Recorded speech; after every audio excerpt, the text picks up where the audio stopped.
ನೀವು ಮನೆಯ ಪ್ಲಾಸ್ಟರಿಂಗ್ ಆದ ತಕ್ಷಣ ನೋಡಿರ್ಬೋದು ವಾಲ್ಕೇರ್ ಪುಟ್ಟಿಯನ್ನು ಯೂಸ್ ಮಾಡ್ತಾರೆ.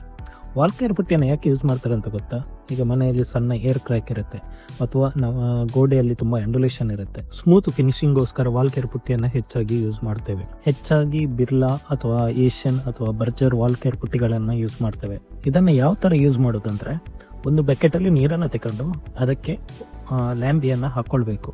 ಸುಮಾರು 20 kg ಲ್ಯಾಂಬಿಗೆ 30% ವಾಟರ್, ಅಂದರೆ ಸುಮಾರು 6ರಿಂದ 8 ಲೀಟರ್ ಅಷ್ಟು ವಾಟರನ್ನು ಆ್ಯಡ್ ಮಾಡ್ಕೊಳ್ಬೇಕು. ಮತ್ತು ಇದನ್ನು ಕೈಗಿಂತ ಮೆಕ್ಯಾನಿಕಲ್ ಮಿಕ್ಸರ್ ಅಥವಾ ಎಲೆಕ್ಟ್ರಿಕಲ್ ಮಿಕ್ಸರ್ ಸಿಗುತ್ತೆ, ಅದರಲ್ಲಿ ಮಿಕ್ಸ್ ಮಾಡಿಕೊಂಡ್ರೆ ಉತ್ತಮ. ಒಮ್ಮೆ ಮಿಕ್ಸ್ ಮಾಡಿದ ನಂತರ ಗೋಡೆಯನ್ನು ಒಮ್ಮೆ ಕ್ಲೀನ್ ಮಾಡಬೇಕಾಗತ್ತೆ.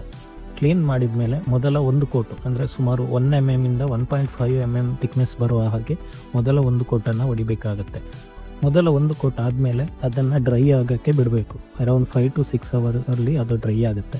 ನೆಕ್ಸ್ಟ್ 2ನೇ ಕೋಟನ್ನು ಹೊಡೆಯಬೇಕಾಗುತ್ತೆ. ಮತ್ತು ರೌಂಡ್ ಪಾಲಿಶ್ ಮಿಷಿನ್ ಬರುತ್ತೆ. ಇದಕ್ಕೆ 220ರಿಂದ 400 ಗ್ರಿಡ್ ಸ್ಯಾಂಡ್ ಪೇಪರ್ ಸಿಗುತ್ತೆ. ಇದನ್ನು ಹಾಕ್ಕೊಂಡು ಪಾಲಿಶ್ ಮಾಡಬೇಕಾಗುತ್ತೆ. ಯಾವುದಾದರೂ ಅಂಡ್ಯುಲೇಷನ್ ಇದೆಯಾ ಎಂದು ಲೈಟ್ ಮುಖಾಂತರ ಚೆಕ್ ಮಾಡಿದರೆ ಒಳ್ಳೆಯದು. ಇದಾದಮೇಲೆ 1 ಕೋಟು ಪ್ರೈಮರ್ ಹಾಗೂ 2 ಕೋಟು ಪೈಂಟನ್ನು ಹೊಡಿಬೋದು. ಹೆಚ್ಚಿನ ಮಾಹಿತಿಗಾಗಿ ಫಾಲೋ ಮೈ ಪೇಜ್.